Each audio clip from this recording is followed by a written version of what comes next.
ওম শান্তি। আজকের প্রাতঃমুরলি 19/2/2025। বাপদাদা বলছেন, মিষ্টি বাচ্চারা, তোমরা এতকাল যা কিছু পড়েছ সব ভুলে যেও। জীবনমৃত হওয়া মানে সব কিছু ভুলে যাওয়া। পূর্বের কোনো কিছুই যেন স্মরণে না থাকে। আজকের মুরলির প্রশ্নে বাবা বলছেন, যে সম্পূর্ণ জীবনমৃত হয়নি তার চিহ্ন কী হবে? উত্তরে বাবা বলছেন, যে বাবার সাথে তর্ক করতে থাকবে, শাস্ত্রের উদাহরণ দিতে থাকবে, আর যে সম্পূর্ণ জীবনমৃত হবে সে বলবে, বাবা যা শোনান সেটিই সত্য, আমি অর্ধেক অল্প যা শুনেছি সেটি মিথ্যাই ছিল, তাই তা আর মুখেও আনব না। আজকের গীত হলো ওম নমঃ শিবায়। ওম শান্তি। বাবা আমাদের বাচ্চাদের বোঝাইছেন, আমরা যারা সম্পূর্ণ জীবনমৃত হয়েছি আমরা তারা সব কিছুই ভুলে গেছি। ঠিক যেমন মারা গেলে সব কিছুই ভুলে যায়, ঠিক তেমনি কেবলই আত্মার সংস্কার থেকে যায়। তাই আমি আত্মার কেবলই শুদ্ধ সংস্কার নিজ আত্মার মধ্যে রয়েছে। আমরাও এখন বাবার হয়ে দুনিয়ার থেকে মৃত হয়ে গেছি। আমরা আমাদের পুরনো সব কিছুই ভুলে গেছি, কেবল সাথে রয়েছে শুদ্ধ পবিত্র আত্মার সংস্কার। বাবা বলেন, আমাদের মধ্যে পূর্বে ভক্তির সংস্কার ছিল, সেই সংস্কার পরিবর্তিত হয়েছে, তাই তো আমরা জীবনমৃত হয়েছি, তাই না? মারা গেলে মানুষ তাদের পূর্বের সমস্ত কথা ভুলে যায়, তারপর পরের জন্মে নতুন করে পড়তে হয়। বাবা বলেন, তোমরা যা কিছু পড়েছ তা ভুলে যাও। আমরা এখন বাবার হয়েছি, তাই না? বাবা তো আমাদের নতুন কথা শোনায়। কেউ হয়তো অনেক শাস্ত্র বেদ আদি পড়েছে, সম্পূর্ণ জীবনমৃত হয়নি। বাবা যা কিছুই শুনিয়েছে তাই সত্য, তাই আমরা অন্য শাস্ত্র বেদ আদি মুখে আনব না এবং কোনো তর্ক না করে জীবনমৃত অবস্থায় স্থিত হব। কেন কি এখন আমরা জ্ঞানের সাগরের সন্তান হয়েছি, ভক্তির কথা কেন স্মরণ করব? আমরা সকল আত্মারূপী বাচ্চারা কেবল এক ভগবানকেই স্মরণ করে চলেছি। আমরা বীজরূপী শিবপিতাকে স্মরণের দ্বারা সম্পূর্ণ বৃক্ষ বুদ্ধিতেই এসে যায়। আমাদের মুখ্য হলো গীতা। গীতাতেই ভগবান সম্পূর্ণ কিছু বুঝিয়েছেন। আমাদের সব থেকে বড় কথা হলো স্মরণ করা, আমি আত্মা সদাই একরস স্থিতিতে মনমনা ভব বাবাকে স্মরণ করে চলেছি। আমরা বাবার সন্তানেরা বাবার হয়ে ভালো কর্ম করি ও বাবাকে স্মরণের দ্বারা আমাদের সমস্ত বিকর্ম বিনাশ হয়ে যাচ্ছে। বাবার জ্ঞান বুদ্ধিতে ধারণ না হলে বাবার অনাদর হবে।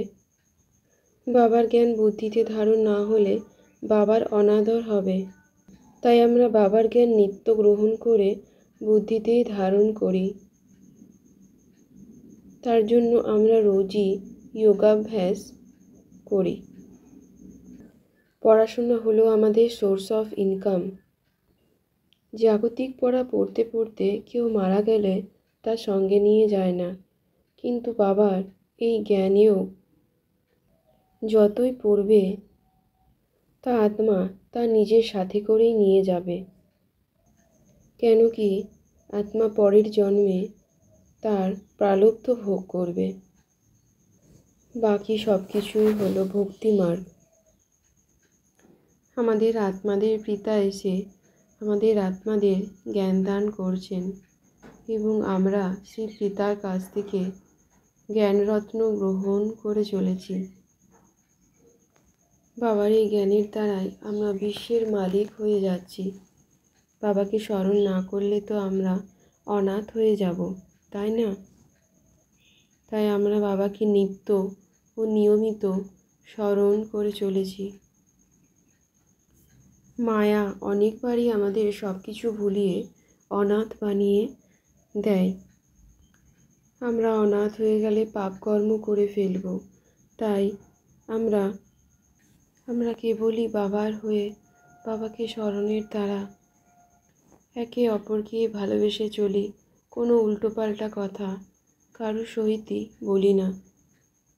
আমরা বাচ্চারা কারোর সাথে তর্ক না করে নিজেকে সেফ সাইডে রাখি।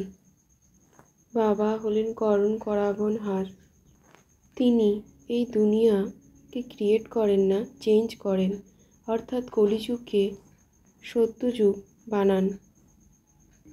ভগবান হলেন কল্যাণকারী, তিনি সকলেরই কল্যাণ করেন। আমরা বাচ্চারা এখন জীবন মৃত হয়েছি, তাই ভক্তিমার্গ সম্পূর্ণরূপে ভুলে গেছি। তাই বেশিরভাগ মাত্রায় আমরা বাবাকে স্মরণ করে চলেছি যোগাভ্যাসের দ্বারা। বাবাকে স্মরণের দ্বারা আমরা রাবণ রাজ্য থেকে মুক্ত হয়ে রাম রাজ্যে যাচ্ছি। আমি আত্মাবিন্দু যোগের দ্বারা 5 বিকার থেকে নিজেকে মুক্ত করছি। বাবাকে স্মরণের দ্বারা ও সৃষ্টিচক্র স্মরণের দ্বারা চক্রবর্তী রাজারানী বিশ্বের মালিক হয়ে যাচ্ছি। আমি আত্মা চৈতন্য লাইট হাউস হয়ে এক ধামে শান্তিধাম, এক চোখে শান্তিধাম ও আরেক চোখে সুখধামের চিত্র স্মরণ করে চলেছি। আমি আত্মা তীব্র পুরুষার্থী হওয়ার জন্য আধ্যাত্মিক পাঠের শখ রেখেছি ও শান্তিধাম ও সুখধামকে স্মরণ করে সকলের সাথে ভালোবাসার সাথে চলি। সদাই আত্মিক নেশায় থেকে কোনো রকম অভিমানের ফিলিংস রাখি না। আমি আত্মা সদাই সুখের সাগরের লবলীন হয়ে অন্তর্মুখী হয়ে স্থিত রয়েছি। আমি আত্মা বিন্দু অন্তর্মুখী হয়ে সদাই সুখে দোলায় ভাসছি।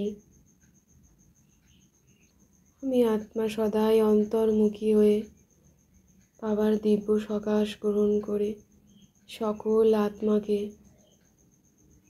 দিব্য সুখের খাজানা বিতরণ করে চলেছি।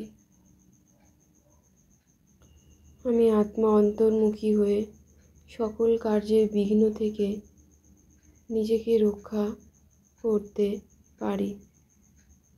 ওম শান্তি শান্তি শান্তি ওম।